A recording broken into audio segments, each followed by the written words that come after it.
شباب نہال کو اس کے ماں باپ کے گھر چھوڑ تو آتی ہے، لیکن وہ یہ سوچ بھی نہیں سکتی تھی کہ نہال کا باپ ایک بے حس اور لالچی انسان ہے۔ وہ ایک ایسا شخص ہے جو دولت کی ہوس میں کسی بھی حد تک جا سکتا ہے۔ دوسری طرف زوار شاہ کی بہنیں اور ان کے شوہر جو اس کی جائیداد کو حاصل کرنے کے خواب دیکھ رہے ہیں، کسی صورت نہیں چاہتے کہ زوار شاہ کا کوئی وارث پیدا ہو، کیونکہ زوار شاہ کا ایک وارث ان کے تمام منصوبوں پر پانی پھیر سکتا ہے۔ اپنے ناپاک ارادوں کو عملی جامہ پہنانے کے لیے زوار شاہ کا بہنوئی جاوید ایک مکروہ چال چلتا ہے۔ وہ نہال کے خود غرض والد کو بلواتا ہے اور کہتا ہے، یہ گولیاں نہال کو چائے میں ملا کر دو، جیسے ہی نہال کا حمل ضائع ہوگا میں تم پر نوٹوں کی بارش کر دوں گا۔ پہلے تو نہال کا باپ چپ رہتا ہے، لیکن جب جاوید اپنی پاکٹ سے پیسے نکالتا ہے تو نہال کا لالچی باپ فوراً راضی ہو جاتا ہے۔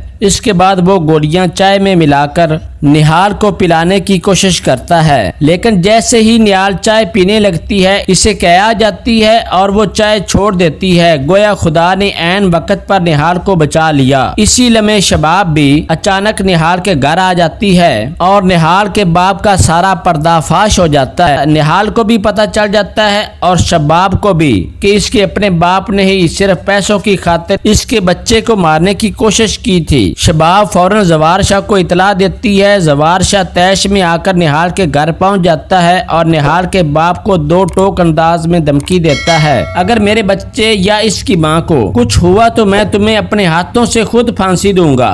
غصے سے زوار شاہ یہ کہہ کر وہاں سے چلا جاتا ہے، مگر دل ہی دل میں وہ کچھ سوچ رہا ہوتا ہے۔ لیکن دوستو، زوار شاہ کا ضمیر اسے یہ سوچنے پر مجبور کر دیتا ہے کہ وہ نہال کے ساتھ بالکل بھی اچھا سلوک نہیں کر رہا۔ شاید اسے احساس جرم، شاید محبت یا پھر اسے باپ ہونے کا جذبہ بیدار کر دیتا ہے۔ زوار شاہ اب چاہتا ہے کہ نہال واپس زوار شاہ کے گھر میں آ جائے تاکہ وہ اور اس کا بچہ محفوظ رہ سکیں، لیکن شباب یہ بات ماننے کے لیے بالکل بھی تیار نہیں ہوتی۔ وہ زوار شاہ سے کہتی ہے، جتنا تم بچے کے لیے بے قرار ہو اس سے زیادہ میں تڑپ رہی ہوں، لیکن نہال کو اس گھر میں دوبارہ میں کبھی بھی نہیں آنے دوں گی۔ اس کا کام تھا آپ کے ایک وارث کو جنم دینا، اور وہ وقت قریب آ چکا ہے جب بچہ دنیا میں آئے گا۔ میں اس بچے کو نہال سے لے کر اس گھر میں آؤں گی اور بچے کی تعلیم و تربیت میں خود کروں گی، لیکن نہال کو یہاں ہرگز برداشت نہیں کروں گی۔ شباب کی آنکھوں میں آنسو بہتے ہیں اور وہ زوار شاہ سے کہتی ہے، میں نہال کو اذیت ہرگز نہیں دینا چاہتی کیونکہ وہ آپ کے بچے کی ماں بننے والی ہے،